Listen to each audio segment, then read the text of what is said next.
Hello students. तो बच्चा आज हम अपना नया चैप्टर पढ़ने वाले हैं, that is our environment. First of all हम ये जानेंगे कि what is the meaning of environment. Environment का मतलब क्या होता है? हमारी सराउंडिंग्स, हमारे आसपास जितने भी बच्चे लिविंग है, नॉन लिविंग ऑर्गेनिजम्स है। लिविंग का मतलब जो जिंदा है, जिनमें कुछ लाइफ पॉसिबल है, लाइफ प्रेजेंट है। नॉन लिविंग जो लिविंग नहीं है, ठीक है, जैसे एयर, सॉइल, वाटर, ये सारे क्या है? Non living. तो जितने भी चीजें हमारे सराउंडिंग्स में प्रेजेंट हैं, वो सारी मिलके क्या बना रही हैं? Environment. It is the sum total of the all the planet, plants, animals, microorganisms, biotic factors with all the non-living factors, that is abiotic factors। बच्चे लिविंग्स को हम क्या बोल देते हैं? बायोटिक भी बोल सकते हैं, biotic factors. By bio means क्या होता है बच्चे? Bio means living. Bio means क्या होता है? लिविंग। एंड अगर ए बायोटिक फैक्टर बोलेंगे तो नॉन लिविंग। क्या आएगा? Non living. Clear? Biotic factors which are living and abiotic factors which are non living. तो it is the sum total of all the plants and animals, micro organisms with all the non living factors. ठीक है? Micro that are biotic factors with all the non living factors, जिसको हम abiotic factors भी बोलते हैं। और abiotic factors जैसे soil, water, temperature, ये सारी चीजें क्या हो गई? Abiotic factors. ठीक है बच्चे? इसके बाद living beings always interact with each other as well as with the non living things in the environment. अब बच्चे क्या है कि हमारे आसपास लिविंग भी प्रेजेंट है, नॉन लिविंग भी प्रेजेंट है, लेकिन यहाँ पे हम किसके बारे में पढ़ रहे हैं कि जो लिविंग है और नॉन लिविंग है वो क्या करते हैं? आपस में इंटरेक्ट करते हैं। विदाउट इंटरेक्शन बच्चे लाइफ पॉसिबल ही नहीं है। इंटरेक्शन का मतलब जैसे हम हैं, तो हम क्या है? लिविंग। तो हमें नॉन लिविंग चीजों की जरूरत होती है जिंदा रहने के लिए। Like we want water to survive. ठीक है? बिना पानी के हम जिंदा नहीं रह सकते। Second, air, oxygen, carbon dioxide, temperature, ये सारी चीजें हमें अफेक्ट करती हैं कहीं ना कहीं। ठीक है? हवा, पानी, ये सारी चीजें, इनके साथ हम बच्चे टाइम टाइम इंटरेक्ट करते रहते हैं। Second, environment consist of mixture of gases and particles including nitrogen, carbon, oxygen and water. वही इन्होंने बताया कि इन्वायरमेंट में और भी क्या चीजें आती है, जैसे मिक्सचर ऑफ गैसेस आ जाती हैं। बहुत सारी गैसेस है, nitrogen, carbon, oxygen and water. Nitrogen, carbon, oxygen, water are changed from one form to another in separate biochemical cycles. देखो, सिंपल सी बात है, बहुत सारे बच्चे गैसेस प्रेजेंट भी हैं और यही गैसेस मिला के और भी फॉर्म्स बनाती हैं। इन्हीं गैसेस को मिला के और भी बहुत सारे नई गैसेस की फॉर्म्स बनती हैं। जैसे कार्बन है, ऑक्सीजन है, मिला के कार्बन डाइऑक्साइड बना देती हैं। हाइड्रोजन है, ऑक्सीजन है, ठीक है, ये मिला के वाटर H2O बना देती हैं। वैसे ही नाइट्रोजन है, ऑक्सीजन है, तो ये मिलके दोनों बहुत ही कई तरह के फॉर्म्स बना देते हैं, जैसे नाइट्रस ऑक्साइड, नाइट्रोजन ऑक्साइड। ठीक है? ये ऐसी ऐसी चीजें बना सकते हैं बच्चे, ऐसी ऐसी फॉर्म्स बना सकते हैं। Second, biogeochemical cycle is a pathway by which a chemical substance moves through a biotic and abiotic components of the environment। Biogeochemical cycle क्या है कि जो बायोटिक कंपोनेंट्स और एबायोटिक कंपोनेंट्स के थ्रू भी क्या करता है? मूव करता है। ठीक है? इसके बाद we are going to our next slide, that is ecosystem। now बच्चा, ecosystem basically what is the ecosystem? normally हमने बोला था what is environment। environment is the factor that surrounds us, है ना? हमारी सराउंडिंग में जितनी भी चीजें प्रेजेंट है वो किस में आती है? इन्वायरमेंट में, चाहे वो नॉन लिविंग हो चाहे वो नॉन लिविंग हो। अब what is ecosystem? The interaction between the livings and the non livings around our surroundings. Living और नॉन लिविंग के बीच में बच्चे जितनी भी इंटरेक्शन है, ठीक है, ये जो इंटरेक्शन है इसको क्या बोलते हैं? इकोसिस्टम। ये जो बैलेंस बना रही है इंटरेक्शन के साथ, लिविंग नॉन लिविंग के साथ, ये जो बैलेंस बन रहा है इनकी इंटरेक्शन के साथ, दैट इज इकोसिस्टम। क्या बोलेंगे? Ecosystem. All organism such as plants, animals, micro organisms and human beings interact with non-living physical surroundings in an area called the ecosystem। अब इकोसिस्टम बच्चे डिफरेंट डिफरेंट टाइप के ecosystem होते हैं। Normally हम देखें कि पानी में भी बहुत सारे नॉन लिविंग थिंग्स हैं और बहुत सारे लिविंग थिंग्स भी हैं, उनका इकोसिस्टम थोड़ा अलग रह जाता है। वहीं हम लैंड पे देखें, हमारे पास देखें, तो हमारे पास अपना इकोसिस्टम अलग रह जाता है। हम ह्यूमन बींग्स यहाँ पे रह रहे हैं और हमारे आसपास जो लैंड पे एनिमल्स रह रहे हैं, लैंड पे सॉइल है, एयर है, ये सारी चीजें पानी से डिफर करती हैं, तो हमारा इकोसिस्टम थोड़ा सा डिफरेंट आ जाता है। वहीं अगर हम बताएं कि डेजर्ट एरियाज होते हैं जैसे, तो डेजर्ट एरिया में क्या रहता है कि वहां पे बिल्कुल ही डेजर्ट सॉइल ही प्रेजेंट रहती है, रेत प्रेजेंट रहती है, तो वहां पे अलग तरह के एनिमल्स प्रेजेंट रहते हैं, तो उनका इकोसिस्टम थोड़ा अलग चलता है। तो इकोसिस्टम का मतलब क्या है बच्चे, एक पर्टिकुलर इन्वायरमेंट में लिविंग और नॉन लिविंग्स का आपस में इंटरेक्शन, और वहां पे एक प्रॉपर लाइफ रन होना, है ना। जैसे कि मैंने बोला कि लैंड पे अलग इकोसिस्टम रहता है, पानी में अलग इकोसिस्टम रहता है, वहां पे नॉन लिविंग और लिविंग का इंटरेक्शन अलग रहता है। तो इकोसिस्टम तो बेसिकली है क्या, interaction between living and non living. लेकिन ecosystem can be of many types, है ना। और यहाँ हम ये भी बोल सकते हैं कि इकोसिस्टम में क्या रहता है कि अब बहुत सारे तरह के इकोसिस्टम्स रहते हैं, ठीक है। इसके बाद टू कंपोनेंट्स, अब बच्चे इकोसिस्टम के मेनली दो कंपोनेंट्स रहते हैं डेफिनेटली, जो आपस में इंटरेक्ट करते हैं। दो कंपोनेंट्स कौन से होंगे, biotic and abiotic factors. First biotic जो बच्चे लिविंग कंपोनेंट्स, और एबायोटिक जो नॉन लिविंग कंपोनेंट्स है। बायोटिक और एबायोटिक फैक्टर्स जब आपस में इंटरेक्ट करते हैं उसको बोलते हैं इकोसिस्टम। बायोटिक फैक्टर्स कौन से आगे, जैसे लाइट, टेम्परेचर, ठीक है बच्चे, रेनफॉल, सॉयल, विंड। इसके बाद एबायोटिक सॉरी बायोटिक फैक्टर में ये सारी चीजें, ये बच्चा यहाँ पे थोड़ी मिस्टेक हो चुकी है, ठीक है। यहाँ पे बायोटिक फैक्टर में क्या आएगा, बायोटिक फैक्टर में जैसे बच्चे ह्यूमन बींग्स, ह्यूमंस, है ना, इंसेक्ट्स, प्लांट्स, ये सारे किस में आएंगे, बायोटिक फैक्टर्स में। और एबायोटिक फैक्टर्स में जितनी भी नॉन लिविंग चीजें हैं, light, rainfall, soil, light, temperature, rainfall, wind, soil etcetera, ये सारी किस में आएंगी, हमारी एबायोटिक फैक्टर्स में। क्लियर, जो नॉन लिविंग थिंग्स होती हैं। अब इसके बाद हम करेंगे वेरियस एग्जांपल ऑफ इकोसिस्टम, है ना। अब इकोसिस्टम के बच्चे हमारे पास क्या क्या एग्जांपल्स रहेंगे, देखो हमारे पास दो तरह के इकोसिस्टम है, एक होते हैं नेचुरल, नेचुरल इकोसिस्टम, एक होते हैं आर्टिफिशियल इकोसिस्टम।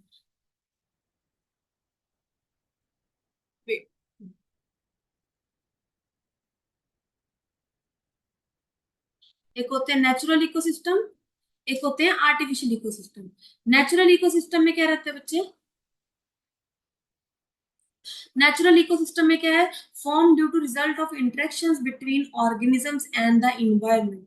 जो कि नॉर्मल नेचुरल इन्वायरमेंट है हमारे आसपास, जैसे कि हम बात करें कि जैसे लैंड है, लैंड पे हम रह रहे हैं, हमारे आसपास जितना इन्वायरमेंट है, पेड़ है, पौधे, सारा क्या है, एक नेचुरल इन्वायरमेंट। जैसे फॉरेस्ट हो गए बच्चे, फॉरेस्ट नेचुरली बनते हैं, वो मैन मेड नहीं होते, हम उनको नहीं बनाते, फॉरेस्ट अपने से पहले से क्रिएटेड है ना, जहाँ पे एनिमल्स भी रह रहे हैं और प्लांट्स भी हैं। और उसके अलावा आर्टिफिशियल की बात करें, आर्टिफिशियल नेचुरल में और भी एग्जांपल्स क्या आ सकते हैं, जैसे ओशियंस आ सकते हैं बच्चे, डेजर्ट्स आ सकते हैं, ये क्या है, सारे एक नेचुरल तरह के इन्वायरमेंट है, नेचुरल तरह के इकोसिस्टम है, जहाँ पे नेचुरली जो लिविंग है वो नॉन लिविंग के साथ इंटरेक्ट कर रहे हैं, और कोई भी तरह के इसमें मैन मेड सिस्टम नहीं है। लेकिन आर्टिफिशियल में क्या रहता है कि जो मैन मेड होता है, मैन क्या करता है कि एक बार उस चीज को क्रिएट कर देता है, लेकिन उसके बाद खुद से नेचुरल सिस्टम रन करने लग जाता है। फॉर एग्जाम्पल अगर मैं बताऊं पॉन्ड सिस्टम, तो पॉन्ड क्या है, वो मैन मेड है बच्चे, वो खुद वो एक इन्वायरमेंट क्रिएट करता है जिसमें पानी होता है, और उसमें वो एनिमल्स ला के रखता है, धीरे धीरे धीरे धीरे उसमें जो देन इकोसिस्टम है वो नेचुरली रन करता है। उसके अलावा अगर हम बात करें तो गार्डन्स हो गए बच्चे, गार्डन्स मैन मेड होते हैं, लेकिन धीरे धीरे वो रन होने लग जाते हैं एज ए नेचुरल मैकेनिज्म, ठीक है। तो यहाँ पे हमने दो तरह के इकोसिस्टम्स पढ़े, नेचुरल और आर्टिफिशियल। नेचुरल में हमने एग्जांपल्स पढ़ी, forest, ocean, sea and deserts. और बच्चे आर्टिफिशियल में हमारे पास क्या एग्जांपल्स हैं, ponds, gardens, crop fields. Clear है, क्रॉप फील्ड्स भी क्या है, मैन मेड है, ठीक है। इसके बाद इकोसिस्टम में बच्चे हमने पढ़े थे कि दो तरह के फैक्टर्स होते हैं, biotic factors and abiotic factors. Abiotic factors मैंने आपको बता दिए जो नॉन लिविंग होते हैं। और बायोटिक फैक्टर्स की अगर बात करें बच्चे, तो बायोटिक फैक्टर्स आगे जाके तीन तरह के होते हैं। कौन से होते हैं, तीन तरह के। First producers, then consumers, third decomposers. Producers का मतलब है बच्चे, बायोटिक में देखो लिविंग बींग्स है ना, लिविंग बींग्स, जितने भी लिविंग्स हैं, लिविंग बींग्स हैं, वो किस में आएंगे, बायोटिक फैक्टर्स में। लेकिन लिविंग बींग्स भी तीन तरह के, producers, consumers and decomposers. First producers कौन से हैं, जो अपना खाना खुद बनाते हैं, क्या बोलेंगे, अपना खाना खुद बनाते हैं, और इनको ऑटोट्रॉफी बोला जाता है। क्या बोलेंगे बच्चे, ऑटोट्रॉफी बोला जाता है, जो अपना खाना क्या करते हैं, खुद प्रिपेयर करते हैं, है ना। उसके बाद हमारे पास आएंगे कंज्यूमर्स। कंज्यूमर्स क्या होते हैं, जो अपना खाना दूसरों से कंज्यूम करते हैं, खुद प्रिपेयर नहीं कर सकते। क्लियर।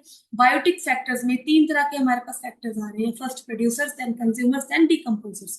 प्रोड्यूसर्स वो होते हैं जो लिविंग बींग्स में, वो प्रोड्यूसर जो खुद का खाना खुद बना रहे हैं। कंज्यूमर्स जो खुद से नहीं बना रहे, दूसरों से कंज्यूम कर रहे हैं। और डिकम्पोजर्स वो होते हैं बच्चे जो डेड ऑर्गेनिक मैटर के ऊपर एक्ट करके अपना खाना खुद प्रिपेयर करते हैं। डेड ऑर्गेनिक मैटर मतलब जो डेड एनिमल्स या डेड प्लांट वेस्ट होता है, ठीक है, उनके ऊपर एक्ट करके, उनको तोड़ के या उनको डिकम्पोज करके। डिकम्पोज मतलब होता है कि जैसे हम खाना खाते हैं, नॉर्मल हम ह्यूमन बींग्स हम खाना खा रहे हैं, तो हमारे जो इंटेस्टाइन में, स्टमक में खाना जाता है, वहां जाके उसका ब्रेक डाउन होता है।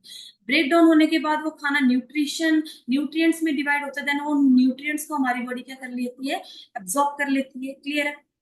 तो ये चीज मैंने आपको बच्चे वहां पे भी समझाई हुई है डाइजेस्टिव सिस्टम में, ठीक है, जो कि हमारा पहले मैंने उसकी वीडियो डाल दी हुई है, ठीक है। न्यूट्रिशन चैप्टर हमने पढ़ा हुआ है लाइफ प्रोसेस में, that is a topic of us, and उसमें मैंने ऑलरेडी आपको इस चीज के बारे में बता रखा है, तो आप वहां जाके मेरी वीडियो देख सकते हो। अदरवाइज आपको यहाँ पे भी मैं थोड़ा सा बता देती हूँ कि व्हाट आर डिकम्पोजर्स। डिकम्पोजर्स क्या होते हैं बच्चे, जो डेड ऑर्गेनिक मैटर के ऊपर फीड करते हैं, ठीक है, डेड ऑर्गेनिक मैटर के ऊपर उनको डिकम्पोज करते हैं, ब्रेक डाउन करते हैं इनटू सिंपल न्यूट्रिएंट्स, देन उनको वहीं से कंज्यूम कर लेते हैं। अब डिकम्पोजर्स की एग्जांपल बताऊं तो हमारे पास क्या आएगी, फंजाई एंड बैक्टीरिया। ये बच्चे एक तरह के डिकम्पोजर्स हैं जो डेड ऑर्गेनिक मैटर के ऊपर फीड करके उनको ब्रेक डाउन करके बाहरी बॉडी की। क्लियर है। इसके बाद कंज्यूमर्स भी बच्चे हमारे पास आगे जाके तीन तरह के कंज्यूमर्स होंगे कि वो कैसी चीजें कंज्यूम करते हैं, किस तरह के ऑर्गेनिज्म से अपना खाना कंज्यूम कर रहे हैं। देखो, कंज्यूमर का मतलब कि दूसरों से खाना ले रहे हैं, लेकिन किस तरह का खाना ले रहे हैं उस पे भी इनको, उस कैटेगरी से भी इनको क्या किया हुआ है, आगे जाके डिवाइड किया हुआ है। क्लियर। अब कंज्यूमर्स कितने तरह के होंगे, first primary consumers, then secondary consumers, then tertiary consumers, है ना। इस तरह से भी हम ले सकते हैं। या हम कंज्यूमर्स को क्या बोल सकते हैं, यहाँ पे मैं आपके पास एक और टाइप बता देती हूँ कंज्यूमर्स की। कंज्यूमर की बच्चे हमारे पास क्या क्या टाइप्स आ सकती है।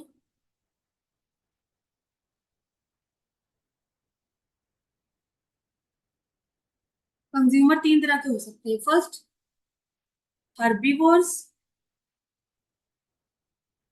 Then carnivores, then omnivores। क्या आएगा, omnivores। First is herbivores, then carnivores, then omnivores। Consumers are of three types: herbivores, carnivores, and omnivores। Depend upon which type of organism, from which type of organism they are gaining their food, ठीक है, उस पर depend करता है। जैसे herbivores में हम देखें तो हर्बीवोर्स में क्या आता है बच्चे, जो प्लांट ईटर्स होते हैं, जो प्लांट से अपना खाना कंज्यूम करते हैं, वो कौन से होते हैं, हर्बीवोर्स। वो कंज्यूमर्स कौन से होते हैं, हर्बीवोर्स, जो प्लांट से अपना खाना कंज्यूम कर रहे हैं। जैसे जो प्रोड्यूसर से अपना खाना कंज्यूम कर रहे हैं, प्रोड्यूसर्स क्या होते हैं, प्लांट्स जो अपना खाना खुद बना रहे हैं। ठीक है बच्चे। इसके बाद हम बोलेंगे कार्निवोर्स। कार्निवोर्स क्या होते हैं, कार्निवर्स जो फ्लैश ईटर्स है। क्या है बच्चे, जो फ्लैश ईटर्स है, ठीक है। अब हर्बीवोर्स की एग्जांपल देखते हैं, जैसे ग्रास ओपर। क्या आ गया हमारे पास, ग्रास ओपर। ग्रास ओपर क्या है, एक तरह का हर्बीवोर है, क्योंकि वो सिर्फ ग्रास खाता है। जैसे डियर हो गया, हिरन हो गया, तो वो भी सिर्फ प्लांट्स को खाता है, वो किसी और चीज को नहीं खाता, तो वो क्या है हमारे पास, एक तरह का हर्बीवोर। उसके बाद कार्निवोर जो सिर्फ फ्लैश ईट करते हैं, ठीक है, जो सिर्फ मीट को खाते हैं। फॉर एग्जाम्पल लायन, टाइगर, ये प्लांट्स को डायरेक्ट नहीं खाते बच्चे, ये मीट को खाते हैं। उसके बाद ओमनिवोर्स। ओमनिवोर्स जैसे बच्चे हम ह्यूमन बींग्स हो गए, हम मीट भी खा लेते हैं लेकिन हम प्लांट्स भी खा सकते हैं, तो हम दोनों चीजें खा सकते हैं, इसीलिए हम क्या हुए, ओमनिवोर्स। क्लियर है। तो यहाँ पे कंज्यूमर्स की अगर हम कंज्यूमर्स को अगर डिवाइड करना चाहें इनटू डिफरेंट डिफरेंट कैटेगरीज, तो क्या आएगा, हर्बीवोर्स, वेट,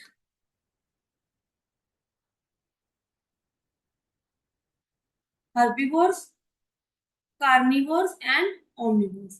क्लियर बच्चे, herbivores, carnivores and omnivores. Plant eaters, flesh eaters, ठीक है। इसके बाद ओमनिवोर्स मैंने आपको बता दिया, जो दोनों चीजें कंज्यूम करते हैं। इसके बाद कंज्यूमर की अलग से भी बच्चे इनको हम डिवाइड कर सकते हैं, like primary consumers, primary consumers, sorry, primary consumers, secondary consumers and tertiary consumers. यहाँ पे आपको समझ नहीं आएगी what are primary consumers, what are secondary consumers, what are tertiary consumers. ये बच्चे हम पढ़ेंगे जब हम फूड चेन के बारे में पढ़ेंगे। फिलहाल मैं आपको नहीं बताऊंगी व्हाट इज फूड चेन, हम अपने नेक्स्ट टॉपिक में पढ़ेंगे, तब मैं आपको थोड़ा बहुत कंज्यूमर के बारे में बता सकती हूँ, ठीक है। अब यहाँ पे हम पढ़ेंगे mode of nutrition in plants and animals. बच्चे प्लांट्स और एनिमल्स में दो तरह के न्यूट्रिशन के मोड रहते हैं, जैसे मैंने आपको बताया प्रोड्यूसर्स और कंज्यूमर्स कौन से होते हैं।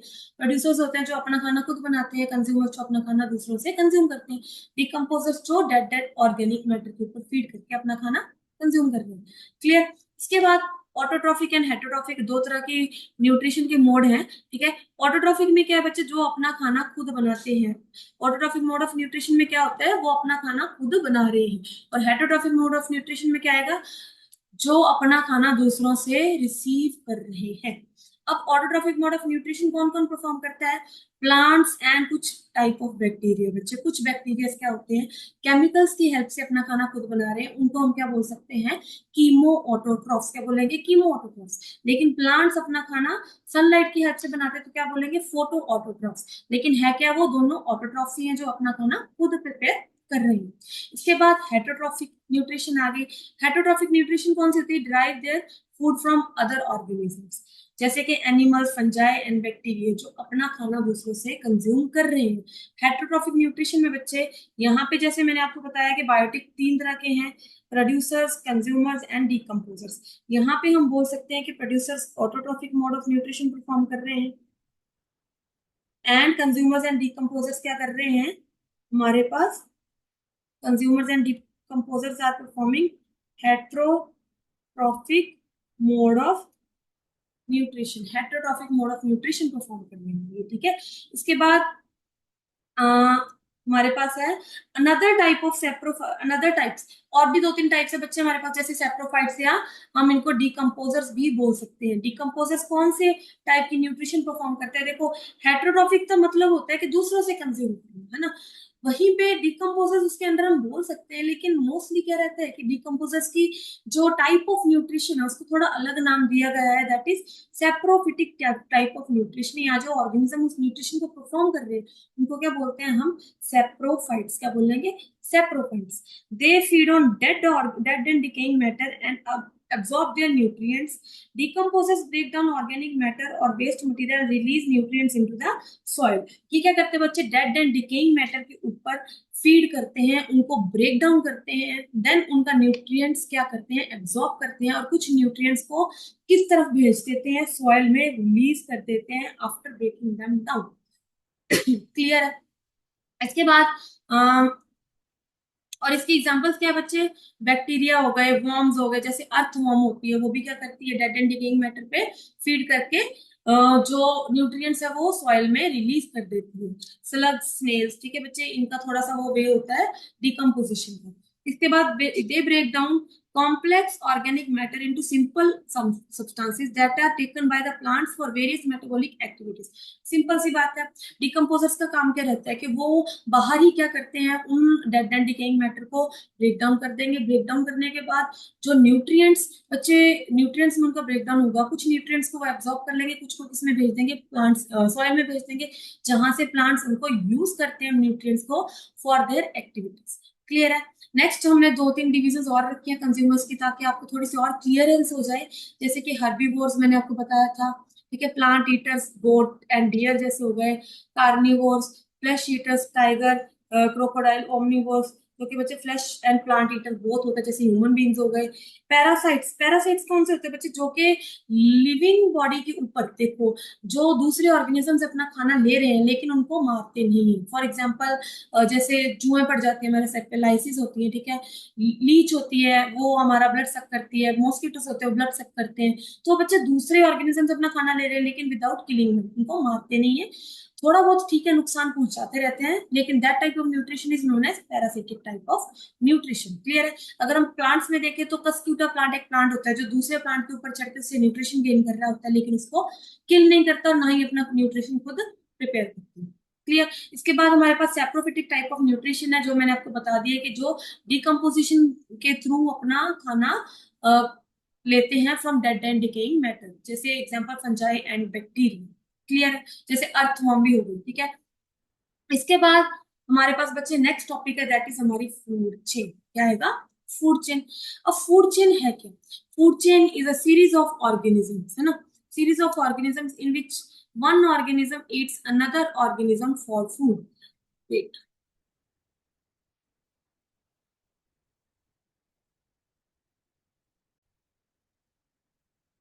food chain is a series of organisms in which one organism eats another organism as food। अच्छा, ये क्या होती है? एक चेन होती है जिसमें सीरीज ऑफ ऑर्गेनिज्म, ठीक है, जिसमें एक ऑर्गेनिज्म दूसरे ऑर्गेनिज्म पे डिपेंड रहता है अपने खाने के लिए।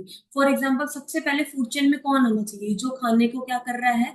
प्रोड्यूस कर रहा है, जो एनर्जी को फिक्स कर रहा है, ठीक है, खाने को क्या कर रहा है? प्रोड्यूस कर रहा है। सबसे पहले प्रोड्यूसर्स आएंगे डेफिनेटली। अगर हम एक फूड चेन की बात करते हैं कि एक ऑर्गेनिज्म दूसरे ऑर्गेनिज्म पे डिपेंड रहते हैं, तो प्रोड्यूसर्स किसी पे भी डिपेंडेंट नहीं रहते, जबकि वो कहीं ना कहीं सन पे डिपेंडेंट रहते हैं for making their own food. वो सन से अपना फूड खुद बनाते हैं।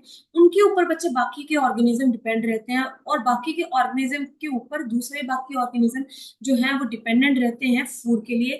तो वो ऐसी डिपेंडेंसी में एक चेन बना देते हैं जिसको बोलते हैं फूड चेन। अगर यहाँ पे हम देखें, देखो पहले प्लांट्स ने क्या किया कि अपना खाना खुद बनाया, सनलाइट से एनर्जी ली और अपनी एक एनर्जी फिक्स की, अपना खाना खुद बनाया।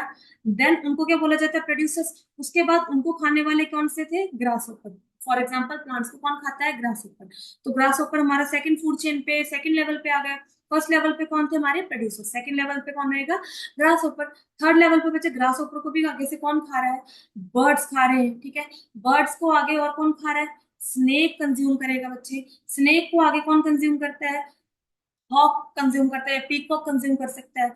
जब पीकॉक अगर डेड हो जाए बच्चे, ये जो लेवल्स होते हैं ज्यादा से ज्यादा 3-4 लेवल्स ही रहते हैं, 4 to 5 लेवल्स हो सकते हैं फूड चेन के, है ना। First, second, third, fourth, five, है ना, 4 to 5 लेवल्स रह सकते हैं। जब हॉक डेड हो जाएगा, हॉक को कोई खाने वाला नहीं उसके ऊपर, लेकिन जब ये डेड हो जाता है तो डेड एंड डिकेइंग मैटर के ऊपर कौन फीड करता है? Decomposers, that is fungi and bacteria.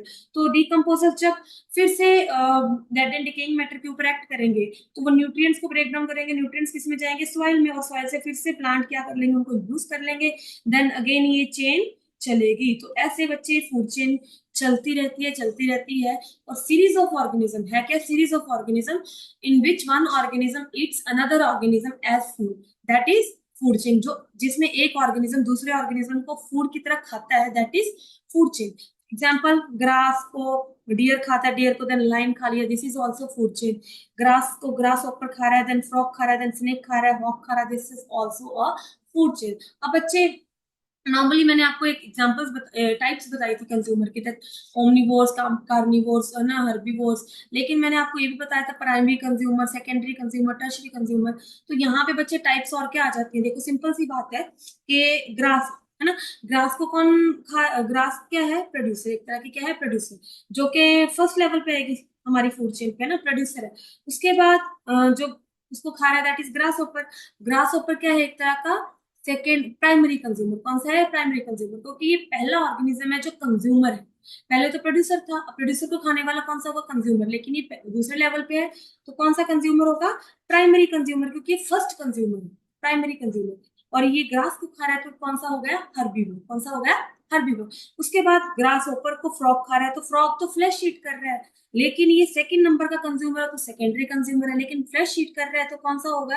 ये बच्चे कार्निवोर होगा। कौन सा होगा हमारा? यहाँ पे हमने थोड़ा सा रॉन्ग हो गया, कंज्यूमर्स नहीं आएंगे ये, दीज विल बी कार्निवोर्स। क्या आएगा? Primary carnivore, secondary carnivore and tertiary carnivore. Clear? Primary carnivore, secondary carnivore and tertiary carnivore, ठीक है, इसको सही कर लिएगा। उसके बाद यहाँ पे क्या आएगा बच्चे? देखो, ग्रास ऑफर प्राइमरी कंज्यूमर था, लेकिन ये फ्लैश ईट कर रहा है, ठीक है, सो ये ग्रास फीड कर रहा है, तो हर्बीवोर हुआ। फ्रॉग थर्ड लेवल पे आ रहा है, और ये सेकंड कंज्यूमर है, तो सेकेंडरी कंज्यूमर। और पहली फ्रॉग क्या है? पहली बार फ्लैश ईट कर रहा है, पहली बार जो फ्लैश ईट कर रहा है वो फ्रॉग है ना, दैट इज प्राइमरी कार्निवोर। उसके बाद स्नेक, स्नेक बच्चे थर्ड लेवल के कंज्यूमर पे आ रहा है तो टर्शरी कंज्यूमर, और सेकंड लेवल के कार्निवोर पे आ रहा है तो सेकेंडरी कार्निवोर, क्योंकि ये भी फ्लैश ईट कर रहा है, ठीक है। उसके बाद हॉक की बात करें तो फोर्थ लेवल पे आ रहा है तो क्वाटरनरी कंज्यूमर, ठीक है, 4 डिग्री कंज्यूमर हो गया। और ये थर्ड लेवल का कार्निवोर है तो tertiary carnivore. In a food chain various steps where transfer of energy takes place is called trophic level. अब बच्चे हर फूड चेन में एक लेवल है। ट्रॉफिक का मतलब क्या होता है? फूड। ट्रॉफिक का मतलब होता है फूड, है ना। फूड का लेवल, फूड के लेवल्स क्या है? सबसे पहले प्रोड्यूसर्स हैं, then consumer, then primary consumer, then secondary consumer, then tertiary consumer, then quaternary consumer. तो ऐसे लेवल्स है। तो सबसे पहले ट्रॉफिक लेवल कौन सा आएगा? Trophic level, this is trophic level 1, this is trophic level 2, trophic level 3, trophic level 4 and trophic level 5। तो इस हिसाब से हमारे ट्रॉफिक लेवल्स आएंगे। प्राइमरी पहले producer, then primary consumer, then secondary, then tertiary. Producers first trophic level पे रहेंगे और प्राइमरी कंज्यूमर्स हमारे सेकंड ट्रॉफिक लेवल पे रहेंगे। तो ऐसे हमारे ट्रॉफिक लेवल रहेंगे बच्चे फूड के लेवल। सबसे पहले फूड के लेवल पे कौन है? Producer, then primary consumer, then tertiary, secondary consumer, then tertiary consumer. तो ऐसे ऐसे जैसे जैसे फूड चेन चलती जाएगी ट्रॉफिक लेवल आगे आगे बढ़ता जाएगा, जैसे जैसे एनर्जी का फ्लो होगा। अब क्या होता है बच्चे, प्लांट्स अपना खाना खुद बनाते हैं तो उन प्लांट से उनको उस खाने से प्लांट्स को मिलती क्या है? एनर्जी। क्या मिलती है? एनर्जी। हम खाना खाते क्यों हैं? एनर्जी के लिए। प्लांट्स ने भी अपनी एनर्जी सेट की। आगे जाके प्लांट्स को ग्रास ऊपर खा रहा है तो किस लिए खा रहा है बच्चे? एनर्जी के लिए। ग्रास ऊपर को ये बर्ड खा रहा है, किसके लिए खा रहा है? एनर्जी के लिए। तो एक ये फ्लो चल रहा है बच्चे एनर्जी का। जैसे जैसे ट्रॉफिक लेवल बढ़ रहा है वैसे वैसे एनर्जी का क्या हो रहा है? फ्लो हो रहा है टू डिफरेंट ट्रॉफिक लेवल। एक ट्रॉफिक लेवल प्रोड्यूसर का देन अप हो गया, देन अप हो गया, वैसे वैसे एनर्जी का भी फ्लो बढ़ता जा रहा है, ऊपर की तरफ जा रहा है, ठीक है बच्चे। अब हम ये देखेंगे कि एनर्जी जैसे जैसे ट्रॉफिक लेवल बढ़ता है एनर्जी बढ़ती है या एनर्जी कम हो जाती है। प्लांट्स के पास कितनी एनर्जी होगी उसके बाद कितनी कितनी एनर्जी आगे फ्लो करती है। क्लियर है? इसके लिए पहले सबसे पहले बच्चे हम देखेंगे कि फूड चेन्स क्या होती हैं। वो दो तरह की होती है, ठीक है। फूड चेन हमारे पास दो तरह की है। First is grazing food chain and second is detritus food chain. Grazing food chain कौन सी होती है बच्चे? जो हमारी प्रोड्यूसर से स्टार्ट होती है, प्लांट से स्टार्ट होती है। ग्रेज करना, चरना, आपको मीनिंग समझ में आना चाहिए, ठीक है। जो हमारी प्रोड्यूसर से स्टार्ट होती है। और डेट्राइटस फूड चेन कौन सी होती है? जो डेड ऑर्गेनिक मटेरियल से होती है स्टार्ट। क्लियर है? डेड ऑर्गेनिक मटेरियल मतलब कि डेड मटेरियल से, जैसे कोई भी डेड ऑर्गेनिक मैटर उसके ऊपर कौन एक्ट करेंगे? डिकम्पोजर्स, जैसे कि फंजाई हो गया, बैक्टीरिया हो गया, अर्थवर्म हो गए बच्चे। अर्थवर्म उस डेड मटेरियल को खाएगी। देन अर्थवर्म को कौन खाएगा? फ्रॉग। फ्रॉग को स्नेक, स्नेक को देन हॉक। यहाँ पे आप मेरी फूड चेन देख सकते हो, बनाई हुई है यहाँ पे, जिससे आपको थोड़ा बहुत आइडिया हो जाएगा। लेकिन सिंपल सी बात है, फूड चेन्स नहीं है। Grass, grasshopper, frog, snake, hawk, है ना, ऐसे फूड चेन बन रही है। लेकिन ये किससे स्टार्ट हो रही है? ग्रास से। अब लेकिन प्रोड्यूसर से तो स्टार्ट होती है ग्रेजिंग, लेकिन ये भी दो तरह की है, टेरेस्ट्रियल एंड एक्वेटिक इकोसिस्टम में जो प्रेजेंट होती है। टेरेस्ट्रियल में जो फूड चेन प्रेजेंट होती है वो कैसे हो गई? ग्रास हो गया, देन ग्रास ऊपर, फ्रॉग, स्नेक, हॉक, है ना। एक्वाटिक में क्या रहती है? फाइटोप्लैंक्टन्स रहते हैं बच्चे, माइक्रोस्कोपिक प्लांट्स होते हैं। देन जू प्लैंक्टन जो माइक्रोस्कोपिक एनिमल्स उन प्लांट्स को खाते हैं। देन उन माइक्रोस्कोपिक एनिमल्स को स्मॉल फिशेस खाती हैं, स्मॉल फिशेस को लार्ज फिशेस खाती हैं, देन लार्ज फिशेस को बर्ड्स खा लेते हैं, किंग फिशर लाइक बर्ड्स बाहर से बच्चे खा सकते हैं, ठीक है। उसके बाद हमारे पास डेट्राइटस फूड चेन वो होती है जो डेड ऑर्गेनिक मटेरियल से स्टार्ट होती है। फॉर एग्जांपल डेट्राइटस को कौन खाएगा? डेड ऑर्गेनिक मैटर को earthworm, then frog, then snake, then hawk, ठीक है बच्चे। इसके अलावा इसके बाद हम पढ़ने जा रहे हैं about flow of energy between trophic levels. अब मैंने आपको बताया कि जैसे जैसे फूड चेन बढ़ती है वैसे वैसे ट्रॉफिक लेवल बढ़ रहा है और वैसे वैसे एनर्जी का क्या होता है? फ्लो। सबसे पहले एनर्जी को कौन सेट करते हैं? प्रोड्यूसर सेट करते हैं बच्चे। प्लांट्स जो होते हैं वो सन से कितने परसेंट एनर्जी लेते हैं? 1% एनर्जी। जितनी भी एनर्जी जो सन है वो अर्थ पे डाल रहा है, जितनी भी एनर्जी डाल रहा है उसमें से 1% एनर्जी ही प्लांट्स क्या करते हैं? कंज्यूम करते हैं। फॉर एग्जाम्पल, अगर 10,000 जूल्स एनर्जी प्लांट्स अर्थ पे डाल रहे हैं, ठीक है, तो प्लांट्स उसमें से, सॉरी, सन डाल रहा है तो प्लांट्स उसमें से कितनी एनर्जी कंज्यूम करेंगे? Only 1%, that is 100 joules. अगर 10,000 जूल्स एनर्जी आ रही है तो प्लांट्स कितनी कंज्यूम करेंगे? Only 100 joules. बच्चे मान लो प्लांट्स ने कितनी सेट कर ली? 100 जूल्स एनर्जी सेट कर ली। तो जो उनको खाने वाले हैं, जो नेक्स्ट ट्रॉफिक लेवल पे हर्बीवोर्स प्रेजेंट है, जो प्लांट को ईट करेंगे, उनके पास कितनी एनर्जी फ्लो होगी बच्चे? जितनी प्लांट्स ने प्रोड्यूस की है उसका सिर्फ कितना फ्लो होगा? 10%। क्यों? क्योंकि बच्चे बहुत सारी एक्टिविटीज है जो प्लांट्स को अपने काम के लिए भी एनर्जी चाहिए। प्लांट्स की सारी मेटाबॉलिक एक्टिविटीज, उनका जो रेस्पिरेशन है, फोटोसिंथेसिस है, ट्रांसपोर्टेशन है, वो उन एक्टिविटीज में सारी एनर्जी कंज्यूम हो जाएगी और उनके पास कितनी बचेगी? ओनली 10% एनर्जी, जो नेक्स्ट ट्रॉफिक लेवल पे चली जाएगी, जो उनको खाएगा, दैट इज हर्बीवोर्स। वहीं पे अगर एग्जांपल देखें कि जैसे अगर प्लांट्स के पास 100 जूल्स ऑफ एनर्जी है, तो नेक्स्ट ऑर्गेनिज्म के पास कितनी जाएगी? 10% of energy, that is 10 joules. कितनी जाएगी? 10 जूल्स। उसी हिसाब से उनको आगे वाला ट्रॉपिक लेवल पे जो प्रेजेंट है ऑर्गेनिज्म, ठीक है, वो हर्बीवोर्स को आगे जो सेकंड ट्रॉफिक लेवल 2 पे जो ऑर्गेनिज्म प्रेजेंट है, उसको ट्रॉफिक लेवल 3 वाला ऑर्गेनिज्म जब कंज्यूम करेगा, तो उसके पास कितनी एनर्जी फ्लो होगी? ओनली 10%।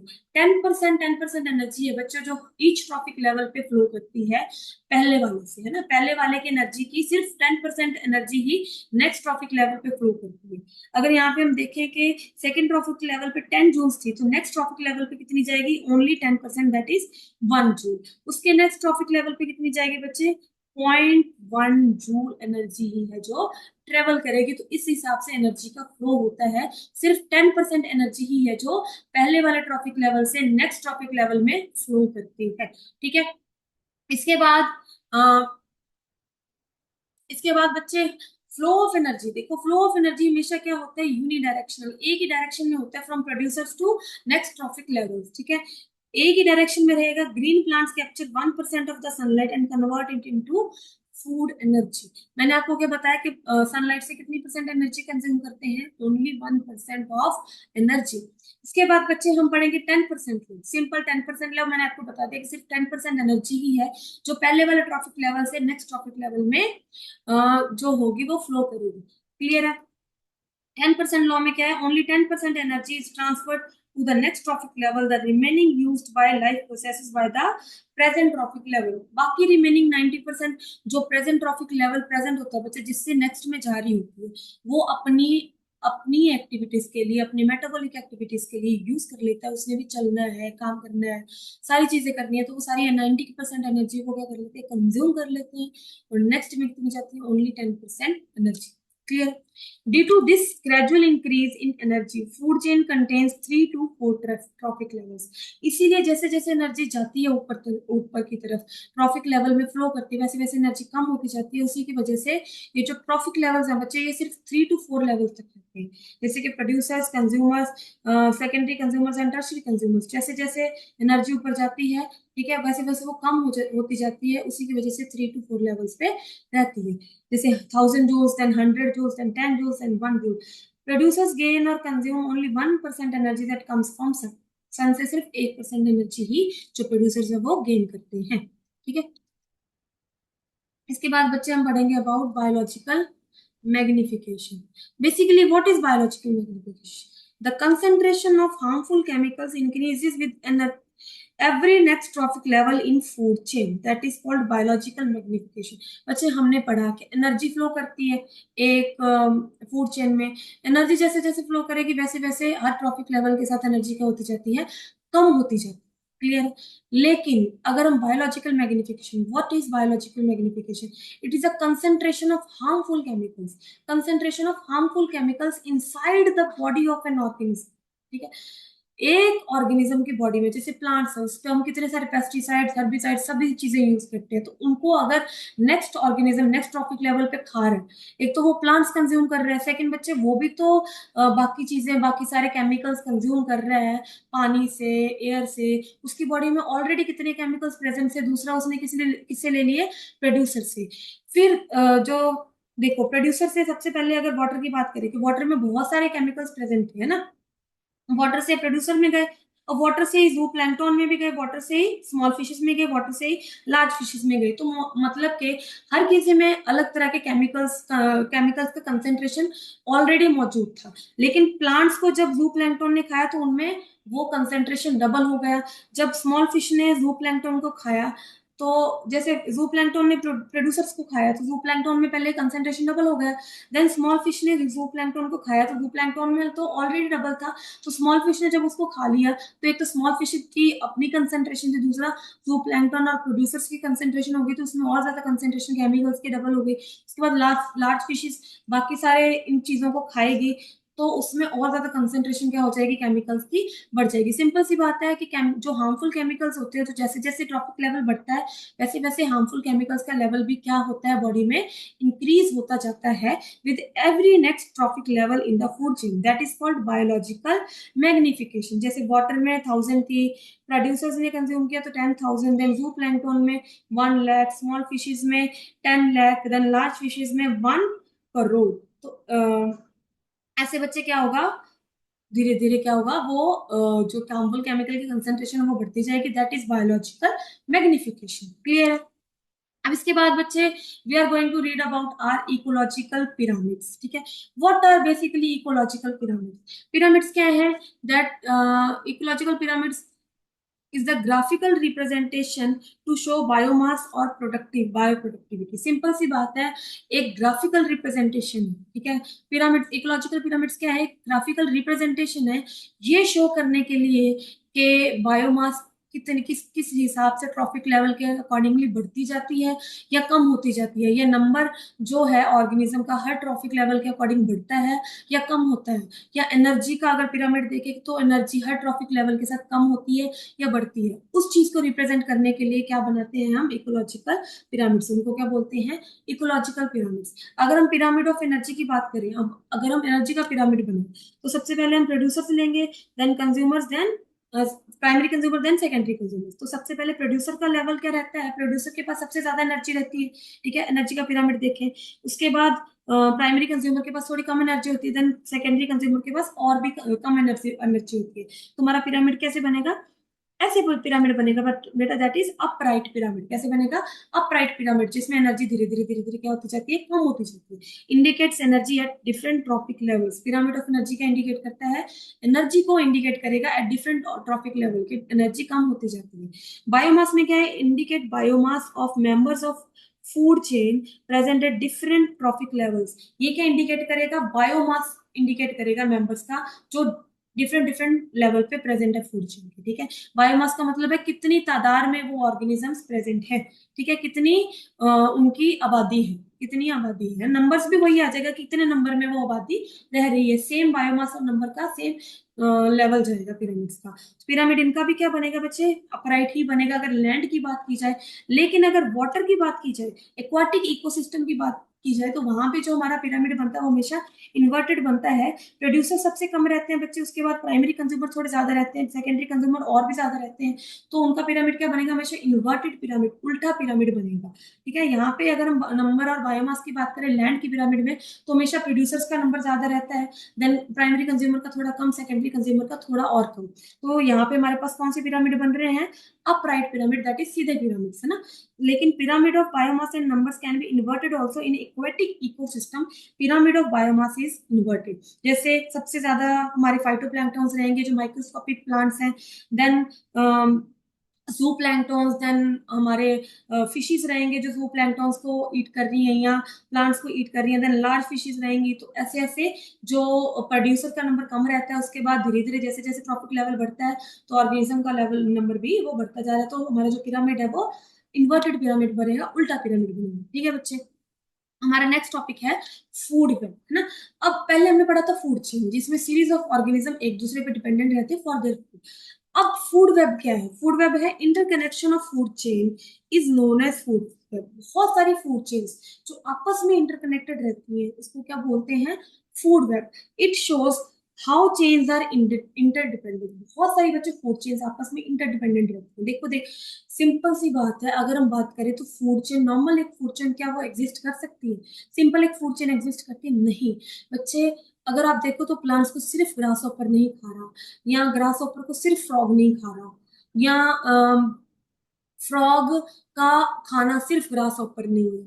फ्रॉग ग्रास हॉपर को भी खा सकता है, और भी कीड़े मकोड़ों को खाता है, ठीक है, बहुत सारे इंसेक्ट्स को फ्रॉग कंज्यूम करता है। वैसे ही स्नेक सिर्फ फ्रॉग को कंज्यूम नहीं करता, और भी बहुत सारे जैसे नेवले को ठीक है, वो कंज्यूम कर सकता है। और अगर हम बात करें कि फ्रॉग्स है ना, तो वो सिर्फ ग्रास हॉपर को कंज्यूम नहीं करते, और ग्रास हॉपर्स को सिर्फ फ्रॉग कंज्यूम नहीं कर रहे, और भी बहुत सारे कुछ बर्ड्स हैं बच्चे है ना, वो कंज्यूम करते हैं। तो ऐसे क्या रहता है कि एक ऑर्गेनिज्म बहुत सारे ऑर्गेनिज्म का खाना होता है, और बहुत सारे ऑर्गेनिज्म बहुत सारे ऑर्गेनिज्म का खाना रहता है, और बहुत सारे ऑर्गेनिज्म का खाना एक ही नहीं होता, उनके बहुत सारे खाने रहते हैं। क्लियर है? कहने का मतलब है कि हम जैसे ह्यूमन बींग्स हैं, तो हम एक ही प्लांट पे डिपेंडेंट नहीं रहेंगे, एक ही एनिमल पे डिपेंडेंट नहीं रहेंगे खाने के लिए, हम बहुत सारी चीजें खा सकते हैं। तो वो मिलके क्या बनाते हैं? Food web. Interconnection of food chains is known as food web. Simple interconnection of food chain is known as food web. बहुत सारी फूड चेन्स आपस में इंटरकनेक्टेड रहती हैं, that is food chain, food web. These are never straight और they are formed by interlinking of food chain. ये कभी भी स्ट्रेट नहीं होते फूड चेन की तरह, और इंटरलिंकिंग रहती है फूड चेन की। It provides alternate pathways of food availability. Food chain में बच्चे सिर्फ एक ही फूड अवेलेबिलिटी रहती है। फॉर एग्जांपल, फूड चेन पड़ी ग्रास, ग्रास ऊपर फ्रॉग, फ्रॉग सिर्फ यहाँ पे ग्रास ऊपर पे डिपेंडेंट रह रहे हैं। लेकिन अगर हम फूड वेब की बात करें, तो क्या रहता है? इंटर डिपेंडेंट रहते हैं, फूड अवेलेबिलिटी बढ़ जाती है। जैसे अगर हम देखें वेजिटेशन, तो इसको माउस भी कंज्यूम कर रहा है, रैबिट भी कंज्यूम कर रहा है बच्चे, ठीक है, और डियर भी कंज्यूम कर रहा है, और डियर को हमारे जैसे लाइन भी कंज्यूम कर रहा है, वॉल्फ भी कंज्यूम कर रहा है। रैबिट की बात करें, रैबिट को वॉल्फ भी खा रहा है, जैकल भी खा रहा है, लाइन भी खा रहा है, और फॉक्स भी खा रहा है, ठीक है। फॉक्स को बच्चे फॉक्स माउस को भी खा रहा है, ठीक है, और फॉक्स जैकल को फॉक्स खा रहा है, ठीक है, माउस को वाइल्ड कैट खा रही है, और लाइन वाइल्ड कैट को खा रहा है। तो ऐसे अगर हम देखें, ये इंटरडिपेंडेंस है जो फूड चेन की, इंटरलिंकिंग है, उसको क्या बोलते हैं? Food web. ठीक है, इसका एक ही फायदा है कि इसमें फूड अवेलेबिलिटी बढ़ जाती है ना, और एनर्जी का फ्लो इंटरलिंक हो जाता है। क्लियर है बच्चे? इसके बाद ओजोन लेयर, और नेक्स्ट टॉपिक हमारा that is ozone layer and its depletion.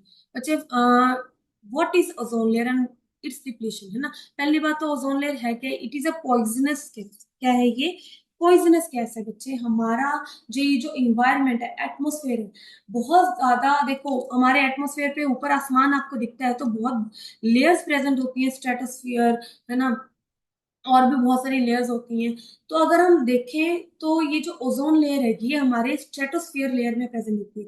एक एटमोस्फेयर हो गया, कुछ स्ट्रेटोस्फियर हो गए। तो आसमान में अगर आप ऊपर देखते हो, तो बहुत सारे जो है वो लेवल्स रहते हैं एटमोस्फेयर के, एटमोस्फेयर, स्ट्रेटोस्फियर, ठीक है, ट्रोपोस्फियर, अलग अलग स्फीयर्स रहते हैं। लेकिन ये जो ओजोन लेयर होती है, ये जो गैस होती है, ये कौन से लेयर में प्रेजेंट होती है? स्ट्रेटोस्फियर में प्रेजेंट होती है बच्चे। और ये क्या करती है? एक प्रॉपर लेयर बनाती है, लेयर बनाती है, ठीक है। ये क्या बनाती है? प्रॉपर लेयर बनाती है, ठीक है, जो कि किससे प्रोटेक्ट करती है? सन से आने वाली यूवी रेज से प्रोटेक्ट करती है। क्या करती है बच्ची? ये UV rays, that is ultraviolet rays, जो हमारी बॉडी के लिए हार्मफुल होती हैं। ये जो बच्चे गैस है, ये हमारे स्ट्रेटोस्फेयर में एक लेयर बना लेती है, बहुत ही थिक लेयर बनाती है, जो कि किससे प्रोटेक्ट करती है हमें? सन से आने वाली अल्ट्रा वायलेट रेज। बहुत सारी अल्ट्रा वायलेट रेज बच्चों को ये उस रेज को रिफ्लेक्ट कर देती है, उसको किस कहानी पहुंचने देती, अर्थ के ऊपर नहीं पहुंचने देती। क्लियर है? इसके बाद, it is formed in the atmosphere by action of ultraviolet radiations on oxygen gas. देखो बच्चे, ऑक्सीजन गैस भी वहीं पे प्रेजेंट रहती है। तो ये बनती कैसे है? पहली बात तो, ऑक्सीजन गैस के ऊपर अल्ट्रावायलेट रेज क्या करती हैं? एक्ट करती हैं, और वो ऑक्सीजन को क्या करती है? ब्रेक डाउन कर देंगी। ब्रेक डाउन क्या करके क्या बना देंगी? सिंगल ऑक्सीजन के एटम, ठीक है, सिंगल ऑक्सीजन के एटम्स बना देंगी। ये ऑक्सीजन का मॉलिक्यूल है, और अल्ट्रावायलेट रेज क्या करेंगे? ऑक्सीजन को ब्रेक डाउन करके ऑक्सीजन के एटम्स बना देंगी। अब ये जो ऑक्सीजन के एटम्स है, हाईली अनस्टेबल होते हैं, तो ये क्या करते हैं? जाके ऑक्सीजन के मॉलिक्यूल के साथ रिएक्ट करते हैं, और क्या बना देंगे? O3। क्या बना देंगे? O3। O3 कौन सी होती है? हमारी ओजोन। ओजोन गैस का फॉर्मूला क्या रहता है? O3। तो हमारे पास कौन सी गैस बन जाती है? ओजोन, जो कि बाद में इकट्ठी होकर क्या बना देगी? प्रॉपर लेयर बना देगी हमारी स्ट्रेटोस्फीयर में, ठीक है। द थिनिंग ऑफ ओजोन, अब ये किससे प्रोटेक्ट करती है? सन रे से। लेकिन बच्चे, अगर ये ही लेयर क्या हो जाए? थिन हो जाए, मिटने लग जाए, तो सन रेस क्या करेंगी? डायरेक्ट बच्चे अर्थ पे एंटर करना स्टार्ट कर देंगी।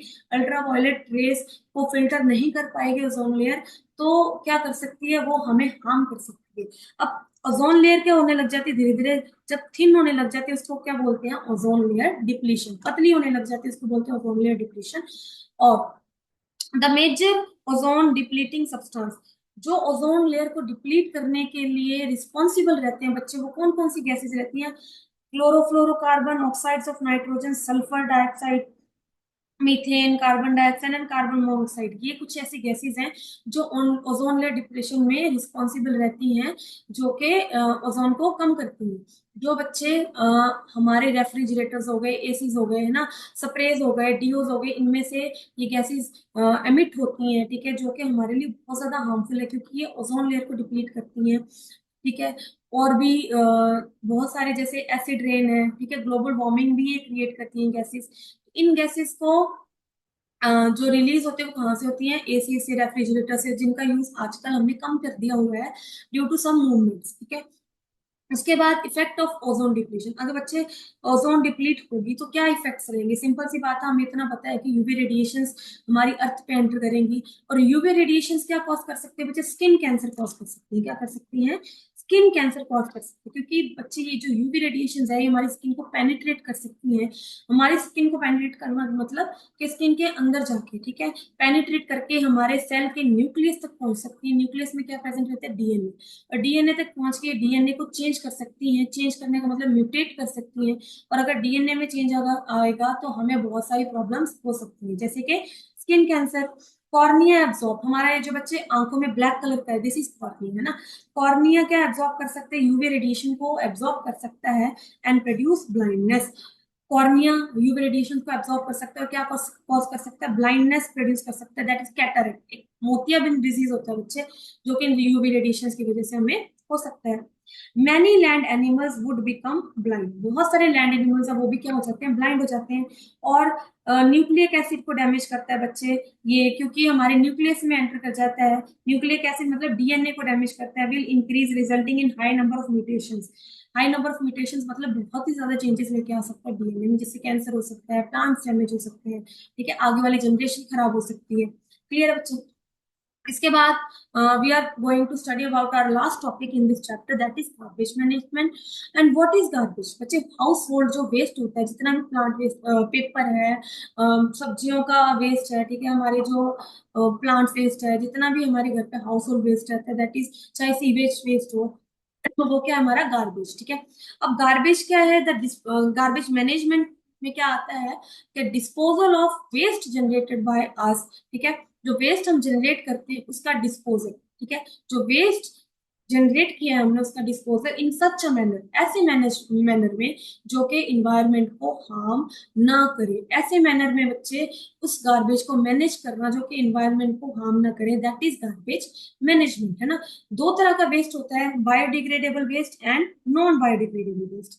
आपको बच्चे मैंने एक सिंपल चीज बताई थी कि डीकम्पोजर्स, डीकम्पोजर्स क्या करते हैं कि वो डेड ऑर्गेनिक मैटर को डिकम्पोज करके न्यूट्रिएंट्स को सॉइल में भेज देते हैं, जिससे सॉइल और ज्यादा फर्टाइल हो जाती है और ज्यादा अच्छी हो जाती है। लेकिन दो तरह के वेस्ट होते हैं, एक होते हैं बायोडिग्रेडेबल, एक होते हैं नॉन बायोडिग्रेडेबल।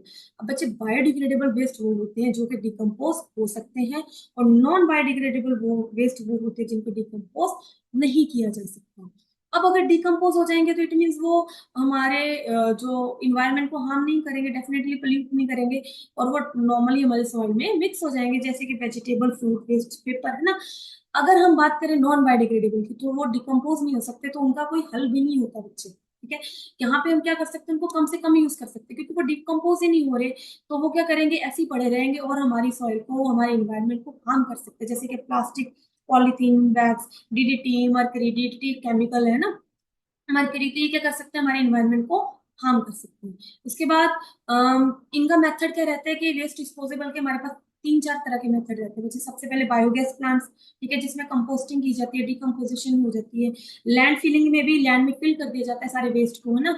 और बाहर फेंकने से अच्छा उनको लैंड में फिल करके रखा जाए तो ज्यादा रहता है, लेकिन ज्यादा लैंड फिलिंग भी अगर हम नॉन बायोडिग्रेडेबल वेस्ट की करेंगे तो वो भी क्या कर सकती है, हमारे सॉइल को इनफर्टाइल कर सकती है। रिसाइकलिंग बच्चे सही रहती है, instead of making new products we can recycle them, ठीक है। रिसाइकल करेंगे तो ज्यादा से ज्यादा जो हम वेस्ट है वो कम जनरेट करेंगे, उससे भी हमें बहुत ज्यादा हेल्प हो सकती है, और हम अपने इन्वायरमेंट को बचा सकते हैं। ठीक है, नेक्स्ट प्रिपरेशन ऑफ कंपोस्ट, वही डिकम्पोजिशन, कंपोस्ट को हम प्रिपेयर करेंगे और एज अ मेन्योर खाद बनाएंगे उससे, और एज अ मेन्योर क्या करेंगे, सॉइल पे डालेंगे और हम अपने क्रॉप्स वहां से प्रोड्यूस करवा सकते हैं, फर्टाइल क्रॉप्स। क्लियर है बच्चे, यहाँ तक हमारा पूरा चैप्टर हो चुका है। इसके बाद हम क्या करने वाले हैं, हमारे थोड़े से क्वेश्चन इसके साथ सॉल्व करेंगे, जिसके साथ आपको थोड़ा सा आइडिया रहे कि आपने आज के लेक्चर में क्या क्या पढ़ा और आपको थोड़ी सी चीजें और याद हो जाए। क्लियर। इसके बाद question, first question, what are trophic levels and give an example of food chain.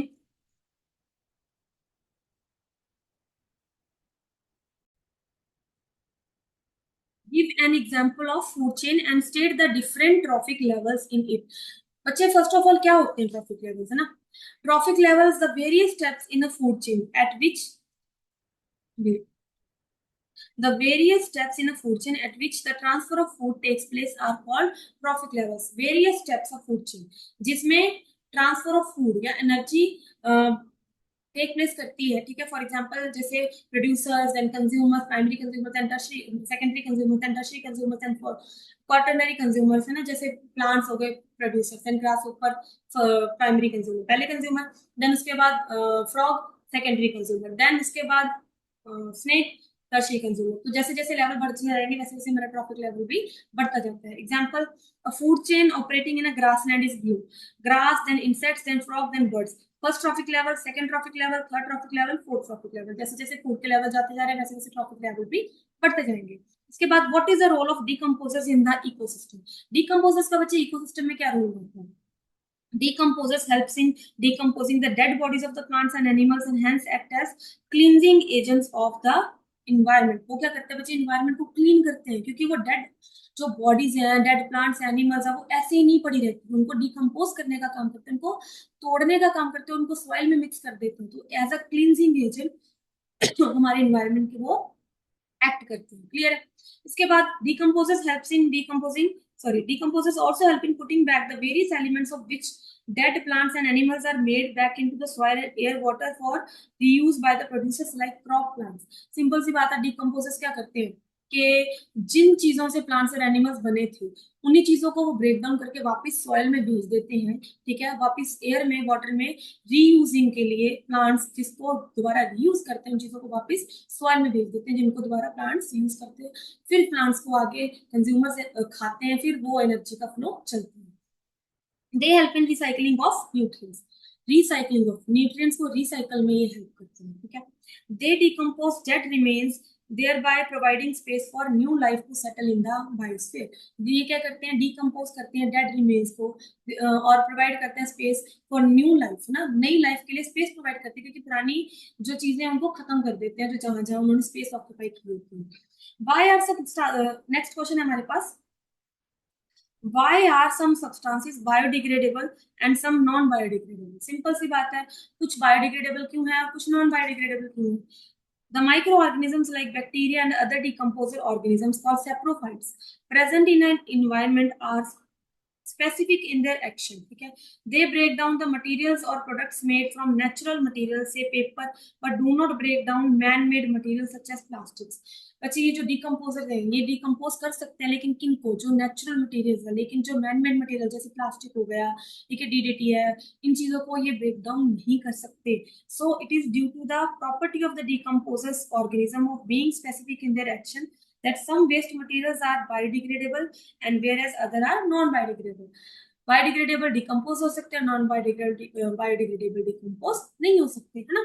Next question है हमारे पास, that is give any two ways in which non biodegradable substances would affect the environment। अब non biodegradable decompose नहीं हो रहे तो environment को affect कैसे करेंगे। These inert substances simply persist in the environment में पड़े रहेंगे। This means that these substances require land area for dumping. अब इनको डंप करने के लिए भी हमें लैंड चाहिए हो, क्योंकि सॉइल में तो मिक्स हो नहीं सकते, है ना।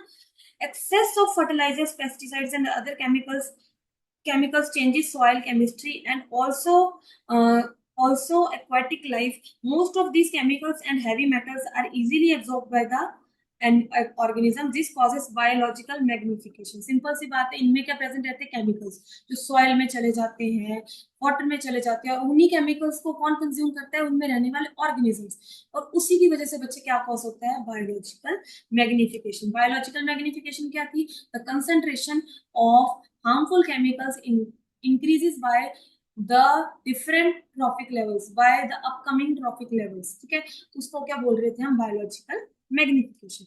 नेक्स्ट क्वेश्चन क्या है बच्चे हमारे पास? That is what will happen if we kill all the organisms in one trophic level. अगर हम एक ट्रॉफिक लेवल पे, जैसे हमारे पास 5 ट्रॉफिक लेवल है ना, अगर हम एक ट्रॉफिक लेवल पे सारे ऑर्गेनिज्म को खत्म कर देते हैं तो क्या होगा? If the food chain would end and ecological balance would be affected. Simple सी बात है, हर्बीवोर्स को खत्म कर दिए तो जो कार्निवोर्स है वो डायरेक्ट प्लांट्स को तो खा नहीं पाएंगे, है ना। बीच वाले की मान लो एक ट्रॉफिक लेवल पे एक जने को खत्म कर दिया। समझाती हूँ। Grass, then grasshopper, then frog, then snake. ठीक है बच्चे, यहाँ पे अगर हम देखें कि सिंपल सी बात है, ये प्रोड्यूसर्स हैं, प्रोड्यूसर को खत्म कर दो तो भी सारी चेन खत्म। प्रोड्यूसर ही नहीं तो एनर्जी आएगी कहाँ से? ग्रास हॉपर है, ग्रास हॉपर हर्बीवोर्स है, और फ्रॉग्स क्या है हमारे पास? कार्निवोर्स, है ना। अगर बच्चे हर्बीवोर्स को खत्म कर दिया जाए, इसको खत्म कर दिया जाए, तो कार्निवोर्स तो बच्चे प्लांट्स की ईट कर ही नहीं सकते। अगर ये ईट नहीं करेंगे तो स्नेक भी इसको ईट नहीं कर पाएगा, क्योंकि एनर्जी नहीं है। तो सारी की सारी ट्रॉफिक लेवल जब एक हम रिमूव कर देंगे तो सारी की सारी फूड चेन क्या हो जाएगी? वो एंड हो जाएगी। If the herbivores are killed, then the carnivores would not be able to get food and would die. If the carnivores are get killed, अगर carnivores kill हो जाएंगे, then the population of herbivores would increase। तो population क्या हो जाएगी? अगर देखो पहले वाला लेवल खत्म हो जाएगा तो नेक्स्ट, पहले वाला अगर चला गया तो नेक्स्ट क्या हो जाएगा? ऑटोमेटिकली खत्म हो जाएगा। अगर कार्निवर्स खत्म हो गए, ठीक है, तो हर्बीवोर्स क्या हो जाएंगे? बढ़ जाएंगे, इनको खाने वाला कोई भी नहीं होगा, है ना। Then the population of herbivores would increase to unsustainable level, है ना, अनकंट्रोलेबल लेवल तक बढ़ जाएगा। If producers are killed then the nutrition cycle in that area would not be completed. अगर प्रोड्यूसर ही खत्म हो जाएंगे तो फूड चेन चलेगी ही नहीं, एनर्जी फ्लो ही नहीं करेगी, तो सारा लेवल ही खत्म। ठीक है बच्चे, यहाँ तक हमारे क्वेश्चंस भी हो चुके। आई होप आपको मेरा ये लेक्चर पसंद आया होगा। अगर बच्चे आपको ऐसी वीडियोस मेरी और ज्यादा देखनी है तो प्लीज मेरे चैनल को सब्सक्राइब कीजिए, मेरे लेक्चर्स को जितना हो सके उतना शेयर कीजिए, लाइक करिए, कमेंट करिए, और कमेंट में नीचे मुझे बताइए कि आपको मेरा लेक्चर कैसा लगा। और आपको अगर किसी और लेक्चर की या किसी टॉपिक की रिक्वायरमेंट है तो भी मुझे बताइए, ताकि मैं उसकी वीडियो अलग से बना के यहाँ पे अपलोड करूँ। या आपको अलग से कोई पेपर्स चाहिए होंगे, क्वेश्चन, एक्स्ट्रा क्वेश्चन की डिमांड है, तो बच्चे उसके बारे में भी आप मुझे बता सकते हो, ताकि मैं आपकी डिमांड के अकॉर्डिंग काम कर सकूं। और आप भी प्लीज आगे ज्यादा से ज्यादा इसको शेयर कीजिएगा और सब्सक्राइब कीजिएगा। Thank you.